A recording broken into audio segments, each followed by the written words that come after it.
further ado, I'd like to welcome your presenter to you today. Dr. Martha Burns has worked with me now for, going on 17 years. So I've listened to Dr. Burns give many different presentations here at Scientific Learning.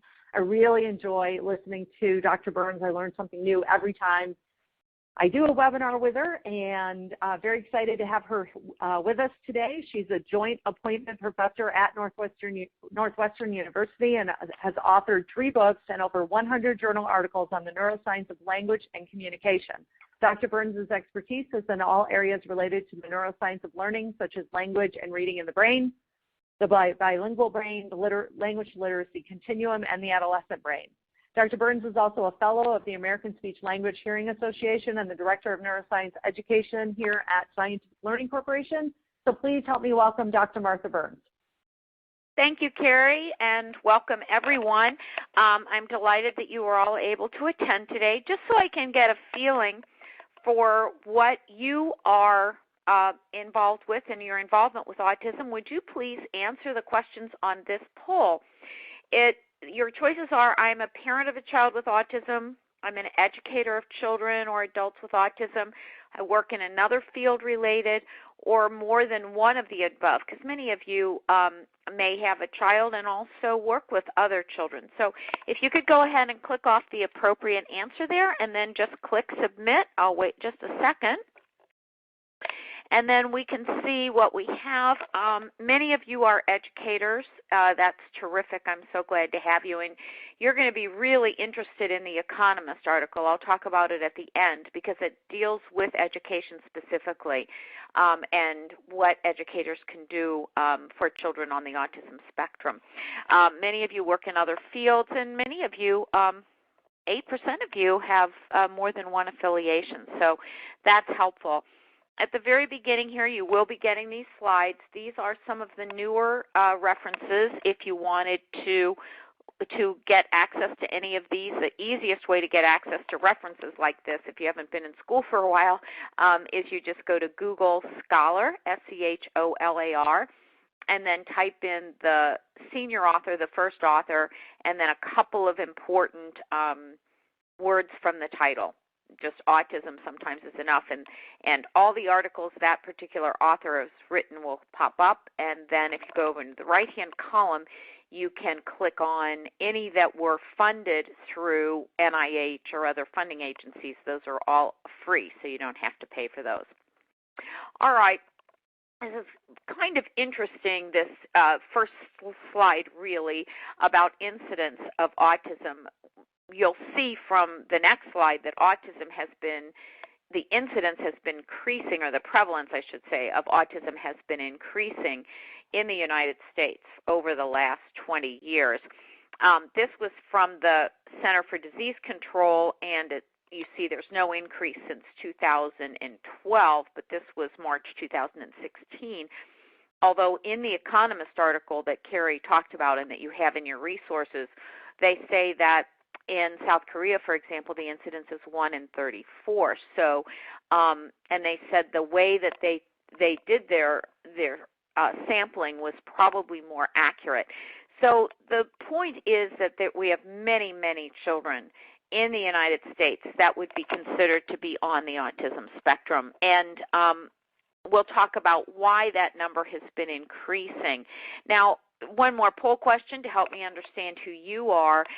What are you most interested in learning today? Do you want the research? Are you interested in the research on causes? Are you interested in the differences in the brains of children and adults with autism? Or what can be done to improve attention, memory, language, social skills? So just click on, you may want it all, but what would be the most important to you? That helps me kind of gear what I spend time on and what I can move more quickly through. And most of you want to know what can be done, so that's great, almost 86% of you. So we will focus on what can be done, and I'll just kind of highlight the research quickly then and give you some resources that you can look it up. So this is a kind of a difficult slide to see, but what it just is a listing of the prevalence, the identified prevalence of ASD since 2000. And what you can see is we went from 1 to several hundred down to the 1 in 68 that we have now since 2000. So it doesn't mean autism itself is increasing. It just means that many more children are being identified and classified and diagnosed with autism spectrum. I'll talk about that. A few other statistics from the Center for Disease Control that just came out in 2016. It's 4.5 times more common among boys. Many of you know that. About 1 in 42 in boys as opposed to 1 in 189 in girls. And it cuts across all racial and socioeconomic groups. So, and we have about 1 in 6 children in the United States that have some kind of a developmental disability, learning disability, speech and language impairment.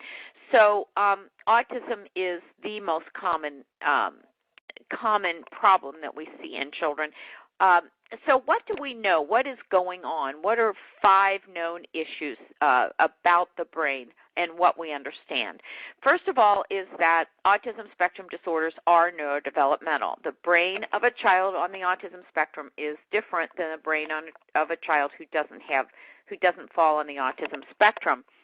That doesn't mean that those children are necessarily in any way impaired in many aspects of thinking, and that's one of the things the economist points out is we have a lot of untapped potential in this population where, and we'll talk about that, where we look at these children as different and we forget all of the strengths that they bring and all of the assets that they bring that we need to capitalize on. But generally speaking, in terms of the neuroanatomy, there are patches of disrupted cortical tissue, parts of the crust of the brain, the outside of the brain called the cortex, or you might think of as the gray matter, does have little regions that are not organized the same way they are in children who are typical or non-autistic. There are also differences in the way the brains of children on the spectrum connect to each other. The regions connect to each other. I'll show you that data. There's an imbalance in the way the brain becomes excited versus the way it inhibits. So these children tend to be hyper-aroused or hypo-aroused. So they're either extremely aroused and very attentive to things going on around them, or they are kind of withdrawn, and we'll talk about that. The brain, as the child is maturing, is not sculpting itself in the same way it does with typical children. The brain is constantly refining itself, constantly sculpting itself based on experience, and that's called pruning. And that pruning is not the same in children on this spectrum. We'll talk about that. And then there probably, it looks like now, are some core regions of the brain that have differences that get the process started. And that seems to affect a specific set of proteins in the brain. This just came out in April 2016. There are some proteins that get disrupted. Those disrupted proteins start a cascade of changes that occur over time. Now, what else do we know? We know that autism spectrum is polygenetic, that there are lots of different genes, and that the genes are extraordinarily complicated. I'll send you to a website if you're interested in the genetics. So it is a very complex set of issues. We're not talking about a single kind of process. We're talking about children, very heterogeneous, both in the causes and in what we see in the children that we work with. Just a reminder that this is how the brain functions. This is how synapses work. What you're looking at in this slide is 3 neurons, those 3 circles that you see there that have the extensions that we call dendrites, and then the long arm that reaches out and grabs onto another neuron cell body called the axon. Axons send information. All those little fingers pick up information. Blood is delivered through those little pink cells called astrocytes, and those cells will deliver nutrients to the brain. but the brain communicates one cell with the other through the axon and dendrites, and that's how the neurons are connected to each other.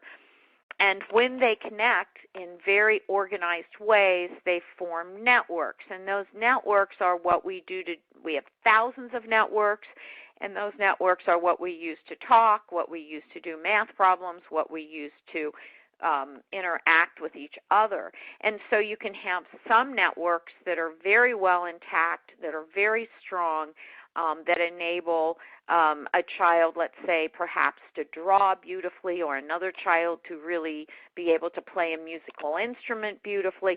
And then you have networks that are under-functioning, and in many cases those are the social communication networks, and we'll talk more about that. And just to go through the neuropathology quickly, that's not what most of you are interested in, so you've got the references, you can go through them, you'll have all the slides. But Stoner et al. In 2014 found patches of regions of the cortex, this outer gray matter of the brain, that were different in children in the spectrum. And as what you can see from this slide, they had different numbers of children that they looked at where they might have a disruption in the occipital region, another group might in the posterior temporal region, or another in the front of the brain. So it isn't uniform. Martha Herbert also wrote a paper in 2014 based on magnetic resonance slides showing lots of dispersed areas of the brain of this cortex where you see the cellular organization is different. Now, probably if any of us had our brain scanned, we would see how our brain is a little different from our husband, how our brain is a little different from our siblings. So just because the brain is different doesn't mean that it isn't functioning, but it just means that it's functioning in a different way, and that's what's important to keep in mind. So we have these cortical regions, then we also have problems with these long fiber tracts that connect one part of the brain to the other. And this research has been out there for a while, and the question is, are the fiber tracts connecting pathways? You can think of these as the large pathways or highways of the brain that are important for things like communication and social skills. Are these not maturing in the same way because the cortical tissue is different? Or is the cortical tissue different because those pathways or highways aren't connecting? Just think about in your cities. If you have a highway that's under construction, it's going to affect all of the entrances and exits. It's going to affect the speed with which people can drive on that highway. They're going to drive on other highways. When highways are built, cities build around them. So the brain's the same way. And when you start seeing one problem or one difference, then often you see many others as well, and you don't know which is really the primary issue or how they're related sometimes. But we do know, as published in October of this last year, just a little over 6 months ago, by Kay John, that in a network important for social skills, we do see more uniform differences in children on the spectrum. So that's one network, think of your cell phone network where the brain just isn't communicating well, and that may explain why so many children on the spectrum, their hallmark or one of their most characteristic difficulties is with social skills. Now, a third neuropathology is this idea of excitation and inhibition, and let me just explain that real quickly. All that means is when you walk into a room or when you are sitting down at your computer to do a task, you want to focus on the task at hand, and you don't want to be distracted by thousands of other things going on around you. There might be things going on. I'm sitting in my office facing a window that goes out to the street. There are cars on the street. We're getting a little bit of rain. I've got children going to and from school that are making a little bit of noise. I have a light that's flicking in my room. I have pictures around of my children. I want to ignore all that, and I want to focus on the talk that I'm giving you. If I have a problem, the brain has to balance that. Then it wants you to be focused, or you want the neurons excited or activated for the task at hand, and you want them inhibited for the other kinds of stimulation. And if you have a disruption in that, the child is highly distractible. The world can be very confusing, and one of the ways people talk about it is the world is noisy to those children. The world is impinging on them all the time. They can't ignore the things you and I can ignore, and it's noisy, and it's troubling, and it's upsetting.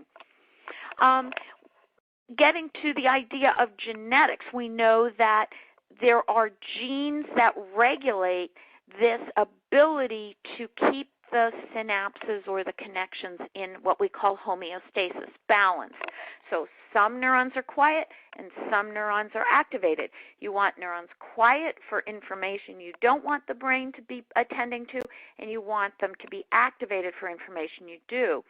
And that disinhibition then is what leads to a lot of the behavioral kinds of issues and the temper tantrums and the overstimulation that we see in this population.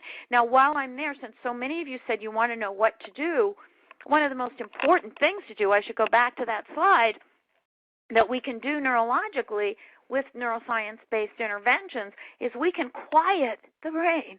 We can actually exercise the excitatory synapses, and we can deactivate the synapses we don't want to be activated, and we can build up homeostasis.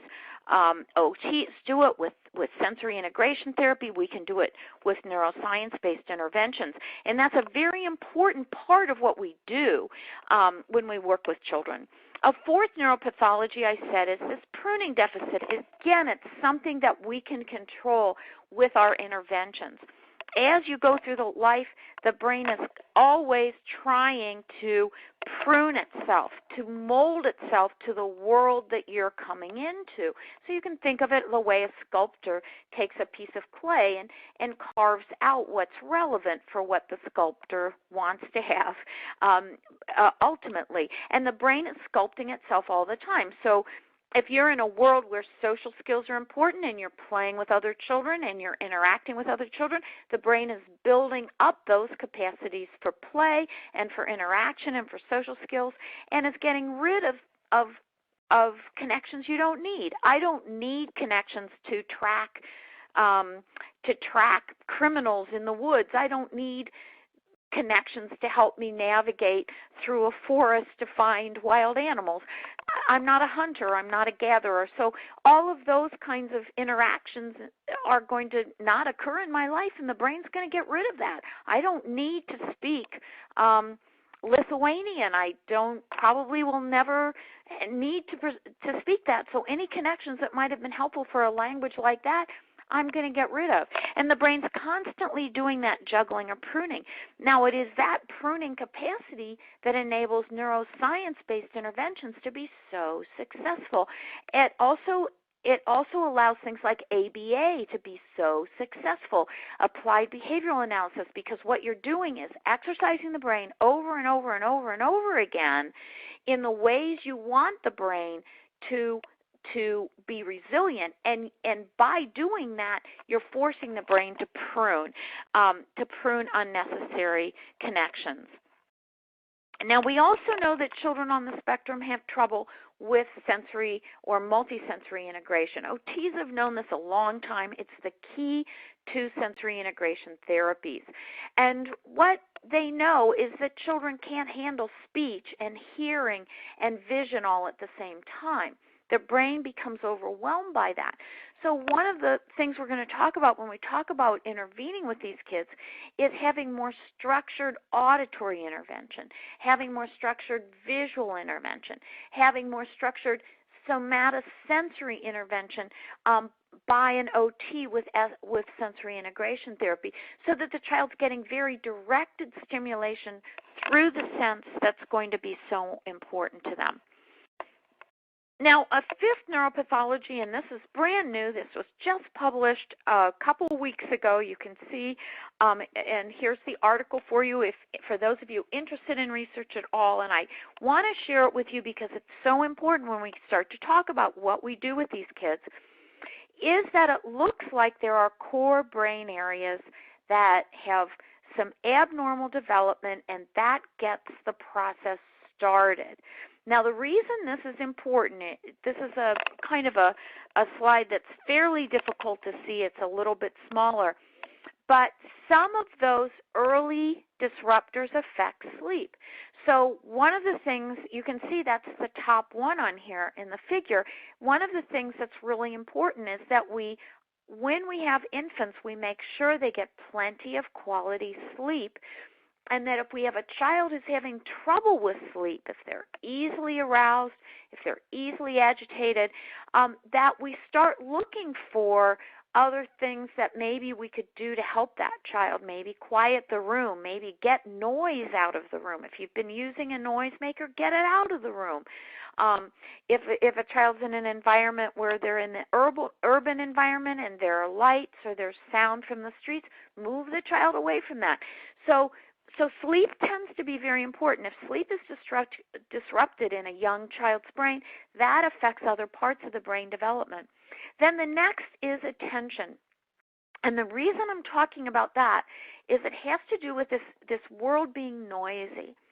And we now know if we can identify children within the first year to 18 months, we can change their behavior through applied behavioral analysis, very good speech and language intervention, and very good OT, so that that child attends better. And once a child attends better, the brain starts organizing itself more effectively.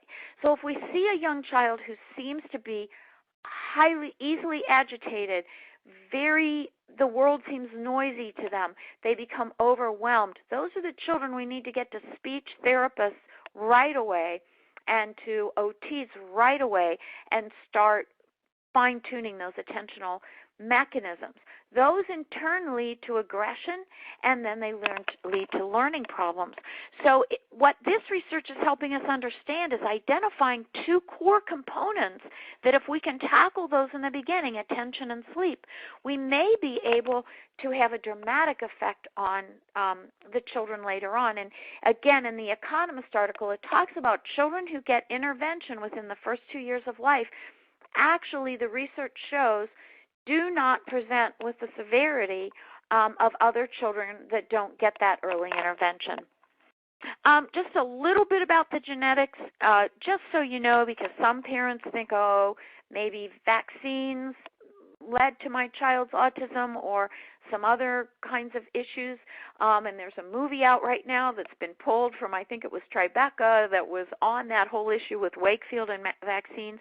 But the important thing to understand is autism is genetic. Now, it doesn't mean that the child inherits all of the genes. It takes many genes for a child to become, to present with autism spectrum, not one or two.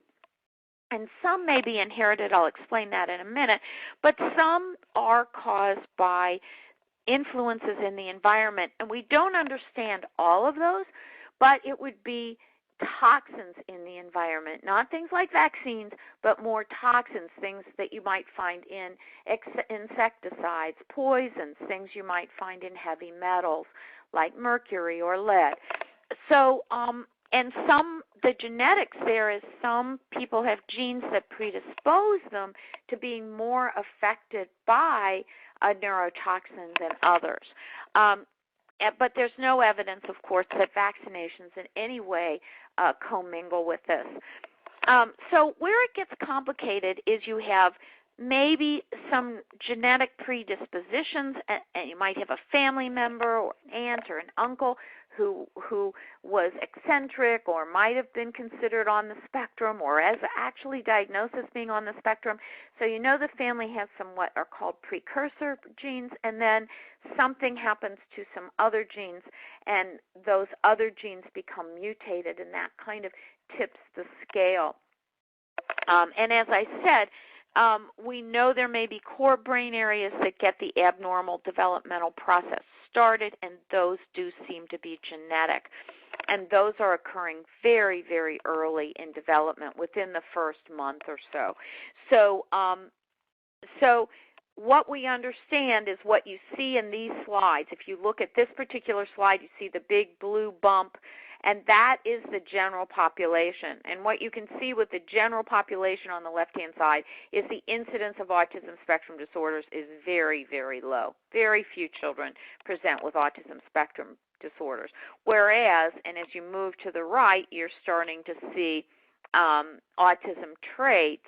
On the left-hand graph, you see the big blue bump that's over on the left, and then you see the red kind of hump there. And that is families that have autism spectrum in the family tree in a relative fairly close by. And you can see it skews it way over to the right. So that's where the autism prevalence increases. And if you look at the graph on the right-hand side, you can see that even amplified by what kind of relative has it. So a child who has an identical twin with autism, you can see they're at the very top end of being much more likely to end up with autism spectrum disorders than someone in the lower left-hand corner that might just have an aunt or an uncle that is on the autism spectrum. So we have this kind of predisposition that sometimes occurs in families, nothing to worry about, because to be very honest with you, a lot of those characteristics make people very talented in some aspects of life, music sometimes, art sometimes, math sometimes. But then you have these de novo mutations that occur. They can occur either in the mother's egg, they can occur in the father's sperm. They didn't exist in the parent, in the cells initially, but the cells mutate. And they mutate, we don't know why, but it looks like they mutate in part due to some environmental factors, and that is being studied. And this is the website that you can all go to if you want more of this on the genetics. It's you go to gene.safari.org and it updates you every single week on the genes and the genetics and what they've discovered about these de novo mutations. So I want to get into therapy now. I know in intervention, I know that's what you all want. And I want to spend a good 15, 20 minutes on that. So how would you feel the current interventions are working for your child? Are they very successful? Are they just okay? Or help, they're not working at all? So just click on which is appropriate for you. That helps me. And submit it, and we'll take a look. Okay, most of you say, okay, yes, I know, I think I'm doing things, they're making progress, I'm not sure some days, and I want to do more. And that's, I think, how we all feel. So let's just talk about what we know and what works. Again, I will lead you to that Economist article because it's excellent. There are actually 2 articles. The title, it's This Week's Economist, the magazine. You can get it online. Carrie gave you the link. The title is Beautiful Minds Wasted, How to Deal with Autism. And I think it's a wonderful title because these are beautiful minds. Okay, but what do we understand? Number one, we know that autism spectrum disorders are very complex. So every child that is going to be different. There are no 2 children who are going to have a diagnosis of being on the autism spectrum who are going to be alike. That means there isn't going to be a single way to handle it. We have to individualize what we do with these children. We have to look at their social skills. We have to look at their language. We have to look at their visual processing skills. We have to look at their attentional ability. That's core. We have to look at their memory capacity. That's core. And we need to look at how their brain is changing over time and what we can do to make the brain change in a way that enables that child to be more productive, to be happier, to do better in school, to have more friends, etc., etc. Now, there's another thing we know, though.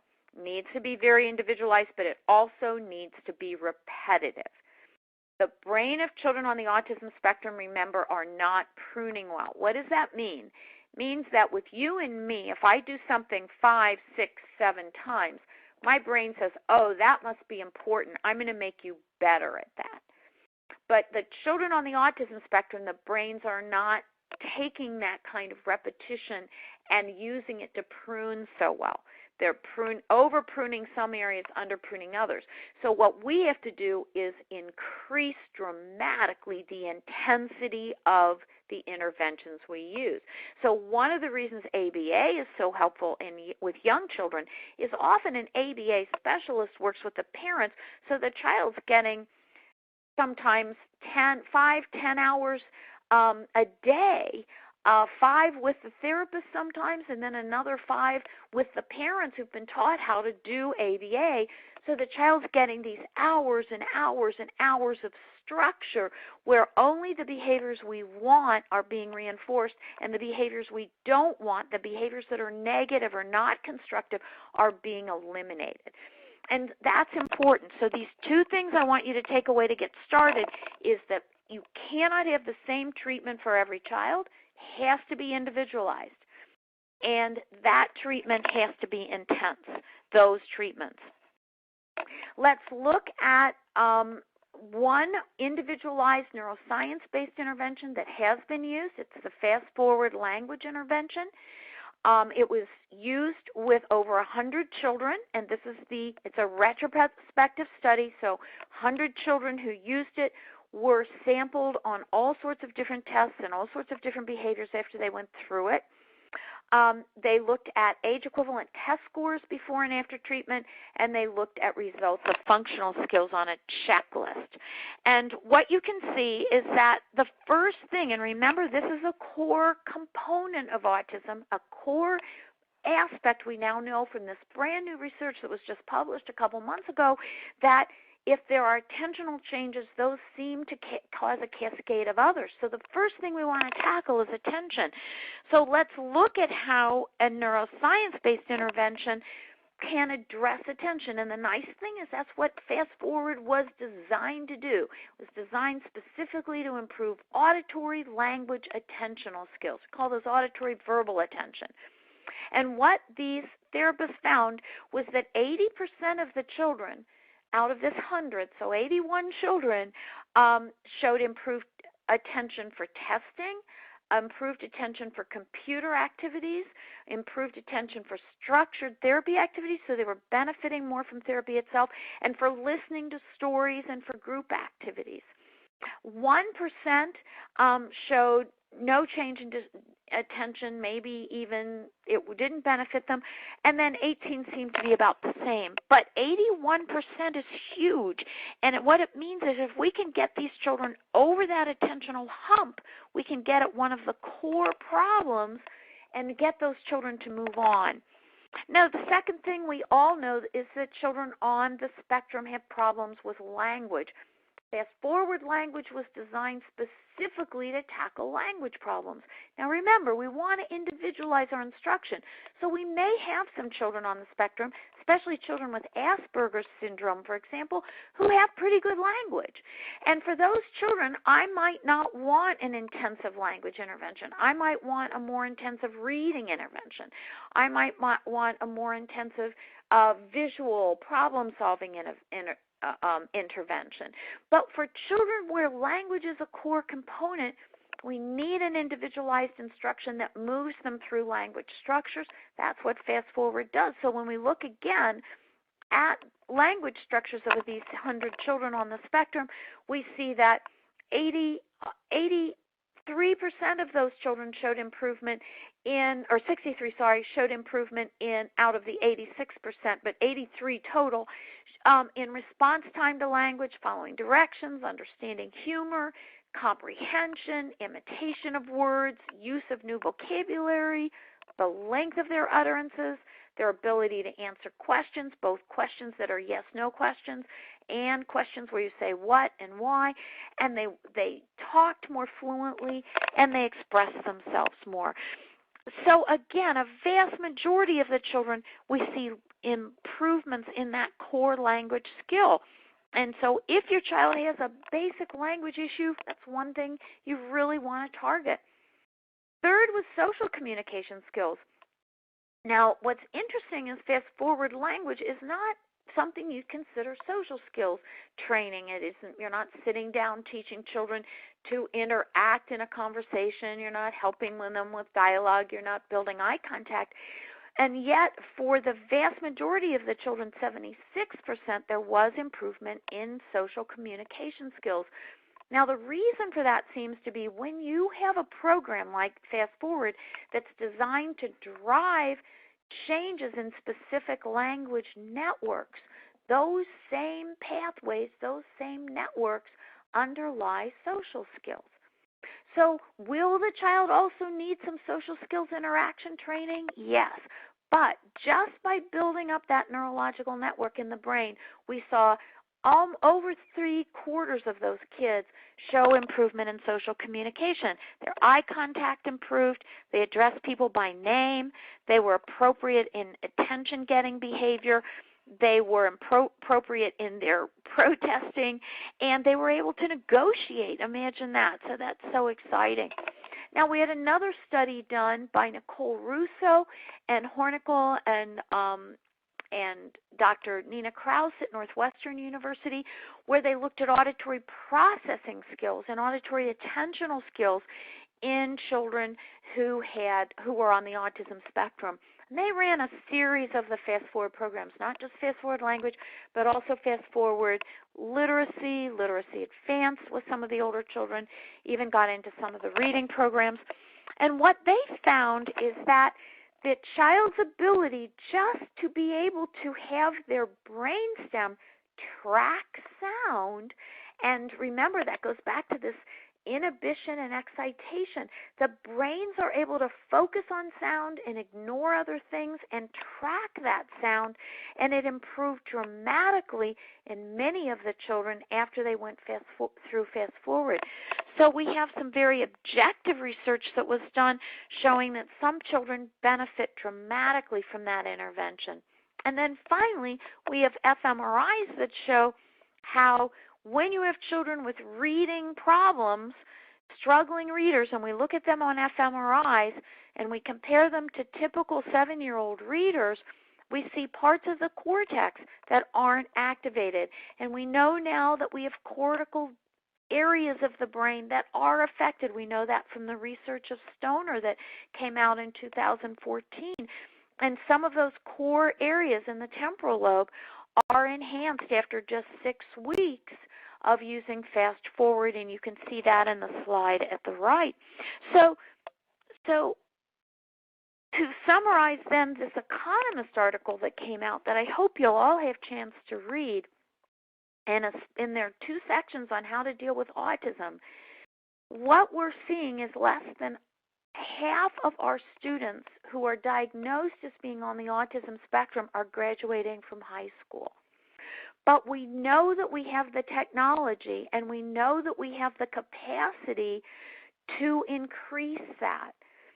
Autism also imposes a hefty economic cost, because if those students don't go on to graduate from high school, they don't end up working. They end up living at home, or they end up living in group homes. And those students aren't earning money, and they aren't using the skills they have. Sometimes they have absolutely stupendous computer skills. Sometimes they have absolutely remarkable artistic or musical skills. We need to get those kids out into the workforce and living independently. And as this article says, cost could be as high as 2% of the gross domestic product. Almost 2% of our economy is being wasted when these children aren't getting out there and reaching their potential.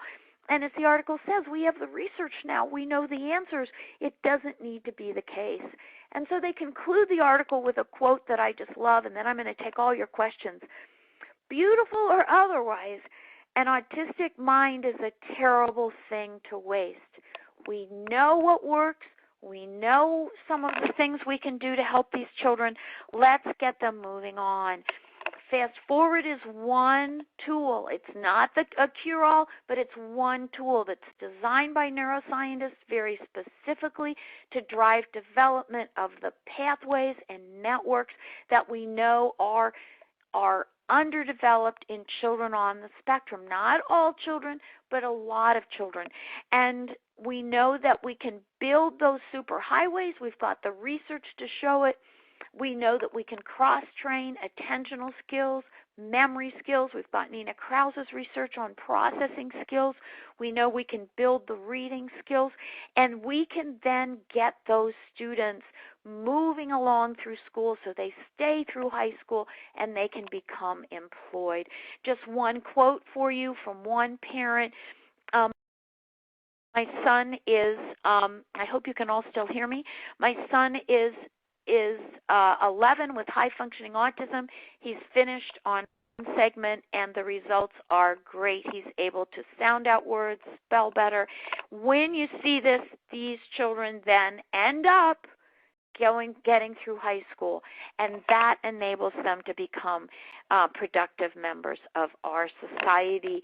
So let's take questions now. Carrie, are you still there? Yes, I am. Do you want to do just a quick demo? Oh, I forgot. Yes, I do want to show you some demos. I forgot about that. And then we do have a bunch of questions coming in too. Okay, so I'll go in to do just a couple demos so you can see it. I'm clicking screen share here.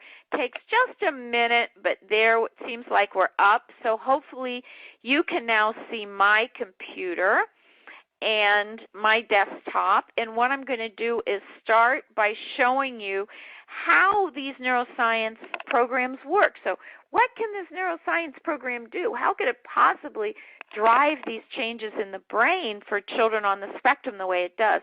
So what I'm going to show you right now is one of the language exercises. What's happening is a child is going to hear a word, and then they're going to see words flash across the page, and they're going to hear different words, and they have to identify the word that they just heard, the target word. And it's building up their attentional skills, their ability to attend to language. It's building up their processing speed because it's going to get faster and faster. It's building up both their auditory and visual processing because they're going to see it, but they're also going to hear it and have to respond. And it's acoustically modified, which the neuroscientists, it's patented software that is called Windows for the Ears that helps children who have auditory processing issues be able to perceive those sounds better. So here you go, just one example.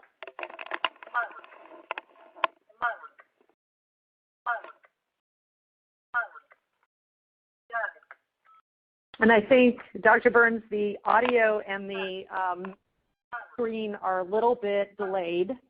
So. Okay.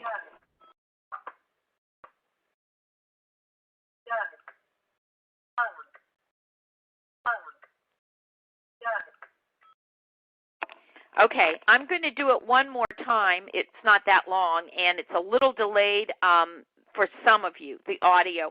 So, again, the child's going to hear a word like Doug, and then other words like mug are going to flash across the screen, and they'll hear those words. They have to remember the target and then click it on.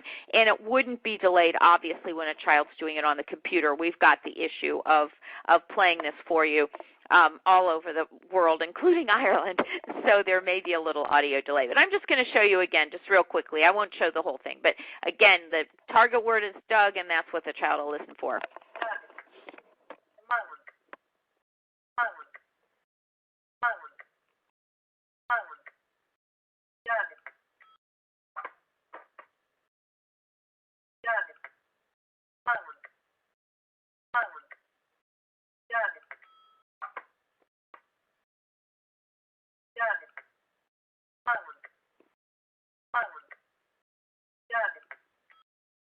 Now, if the child clicked on the wrong thing, then they wouldn't obviously get that reward of that Eskimo being able to reach out and grab them. Now, I want to show you another exercise. I want to explain one thing about that, though, before I move on.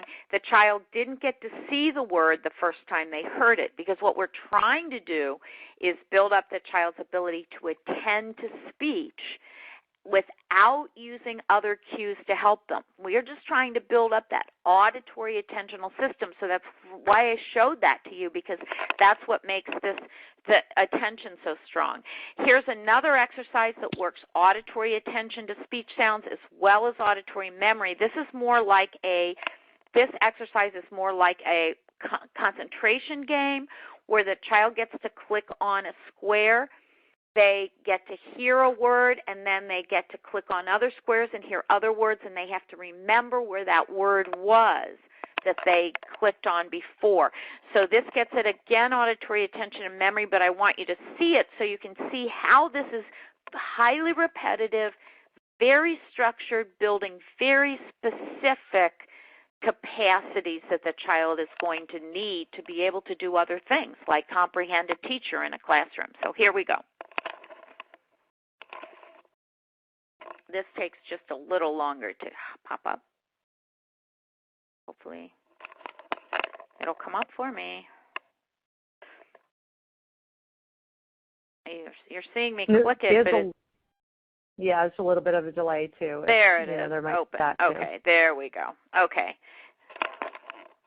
Hug, hut, dug, dug, bud, buck, butt, hut, buck, buck, bud, bud, butt, butt, hut, hut.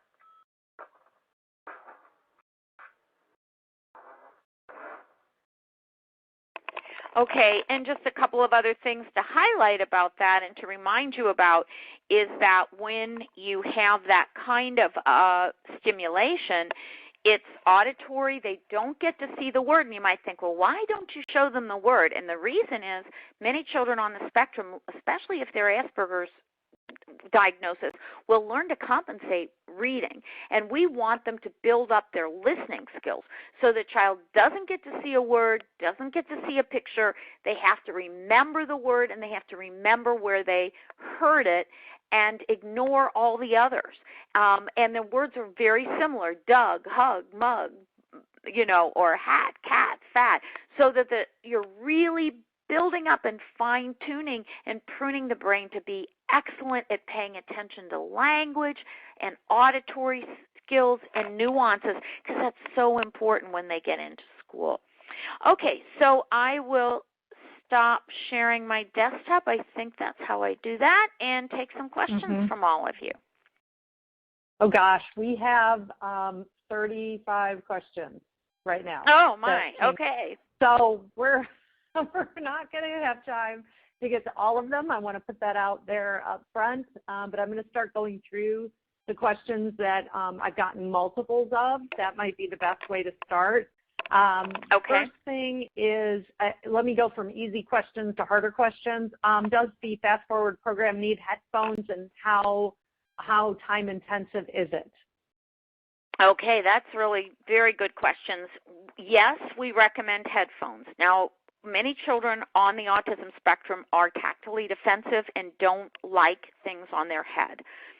But the headphone enables the child to get the acoustically modified, this patented speech, this glasses for the ears, that's designed specifically for driving the brain to organize itself around speech sounds, the speech sounds of English.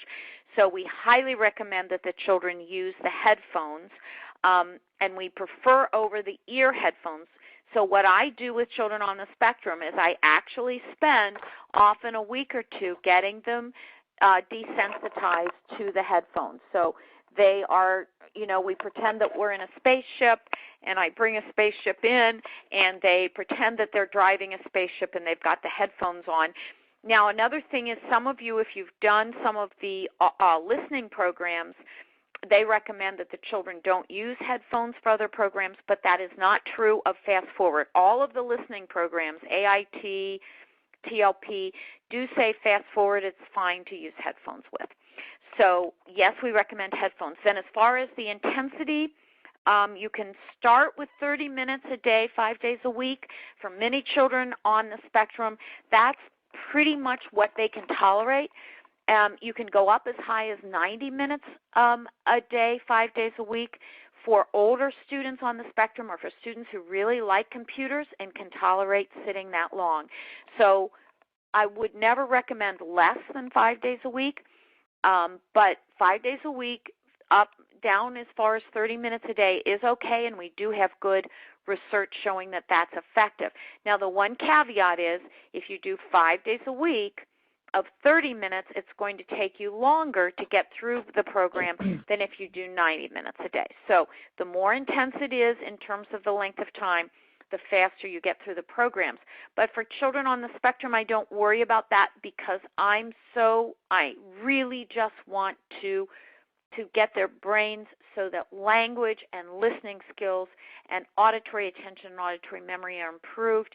And I just feel like the intensity, if it's over a long period of time, they usually tolerate computers well, so it isn't an issue.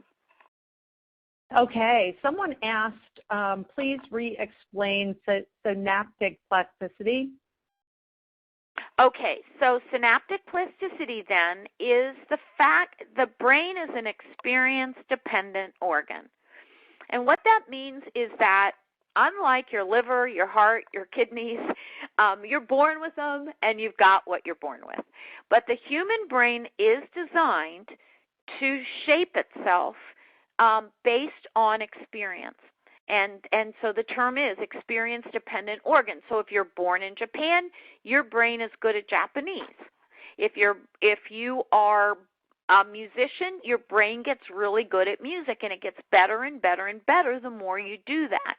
So this idea of neuroplasticity then means that neuroscientists can do what they've done with Fast Forward. They can very specifically design exercises to drive very specific kinds of neurological change.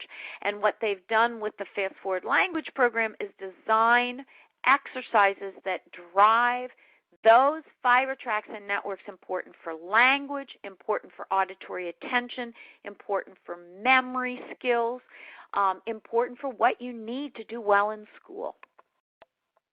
Okay, next question is, we talked a little bit about younger children. Are there any results with older children and maybe high school age and adults with Fast Forward? Actually, yes. The study that you saw, that 100 children study, and that was Poglich and Melzer, and it was presented at the ASHA convention, the American Speech Language Hearing Convention, several years ago. But that included middle school children and high school children. Also, the Krauss study that you saw, the Nicole Russo study with Hornickel and Krauss, also included middle school and high school students. So actually, the research that we have with Fast Forward is with young students, yes, but also middle school and high school students. And we do have some anecdotal research on adults. And let's see here, a couple of questions about logistics with the program. Does a parent or teacher have to sit with the child while the program is being used? No. Now, I recommend that you sit with them initially to make sure, as we all know, children on the autism spectrum can get easily distracted or they can kind of tune out. So we want to make sure they understand the tasks, and we want to make sure that they are attending and doing the activities and get them started correctly. But once the children get started, I have run in my own clinic, my own private practice, about probably somewhere around 45 to 50 students who were diagnosed with autism spectrum disorders. I've run probably another 100 with other kinds of issues. And they're very good. Almost all of them were very good after a short period of time of working on their own. So you get them started one-on-one, but then children on the spectrum tend to really enjoy computers, and they tend to like these exercises and be able to be fairly independent with them. And do we find that it's most effective for certain ages, say best for elementary kids, high school kids, middle school kids? Any thoughts on that? I would say we don't have data specifically comparing with autism spectrum disorders, comparing is it more effective for older students. We do with general students. We know that we get up to 2 years gains with some of our older students in language and reading skills after a year of Fast Forward, 6 months to a year, whereas with younger students you tend to get more of an average of a year to a year and a half. you almost double the outcome with older students. But children on the autism spectrum, I can't say that specifically because we really don't have research specifically on are the gains bigger for older students or younger. But what we do have research to show is it's just as effective. I will say, though, and if you read the Economist article, they highlight this too, the earlier you can start any interventions with children on the spectrum, the better. Okay. This is an interesting question, and I don't think we've addressed it yet. I've got someone writing and asking if Fast Forward helps with mental health issues such as borderline personality disorder, that type of thing. Well, that's a really good question because we're just starting to understand social, emotional kinds of issues. We have children on the spectrum who have emotional issues. They have anxiety. They present with anxiety. They present with frustration. We have children who are defiant. We have children who may have some of those behavioral issues not because of an emotional event in their life, but maybe because of a head injury or maybe because of a developmental difference that we haven't diagnosed. And we do have schools in the country that have used this with children with behavioral disorders, and what they found is that the Fast Forward is very helpful for getting them to succeed in school, which often makes behavioral interventions more effective. Okay. And I've got questions about can schools purchase, and the answer is yes. If you want to email me at webinars@scilearn.com, I'll get you in touch with somebody. We're going to do one or two more questions here. How effective is Fast Forward for children with apraxia? Okay, I have research on that. And if you email Carrie, I can send you. I wrote an article for ASHA, the ASHA Journal, on the use of Fast Forward and other interventions with apraxia of speech. It's kind of complicated, but it depends a little bit on other interventions you use. Apraxia of speech is a motor speech disorder. So Fast Forward in and of itself is not going to solve the problem. You still need good motor speech therapy. But what Fast Forward does is it improves the language skills, the auditory memory skills, the auditory attentional skills, again, to make the therapy more effective. A very effective motor speech therapy for apraxia is something called prompts, and another one is Nancy Kaufman's motor speech approach. Both of those have some nice research, and that is reviewed. I review Nancy Kaufman's apraxia approach in the article for ASHA, the ASHA Journal, and I can get that to Carrie, and she can send it off to anyone who's interested in that. Yes, and again, anybody that wants to email me for anything, you can email me at webinars@scilearn.com. Just one or two more questions here is all we have time for. Really thank everyone for their questions. There's a lot coming in. How young can you start the Fast Forward program? With a child on the autism spectrum, you can start them when they have some language. They need to have some receptive language skills because they're going to have some activities where they have to point to the cat versus the cats and point to the dog versus the dogs. So they need some receptive language skills, usually at the receptive language age of around 2 to 2.5. They need computer skills, so they're going to have to be able to use an iPad, a tablet, and be able to use that or a keypad. They don't have to use a lot on the keypad, but they have to be able to press the arrow keys, for example, and use a little bit of mouse skills if they're going to use a computer. So you need those iPad or tablet skills. You need a receptive language age of about 2. And if the child is, but I wouldn't start a 2-year-old. If a child's child that's high functioning on the spectrum, I could start them at around 4.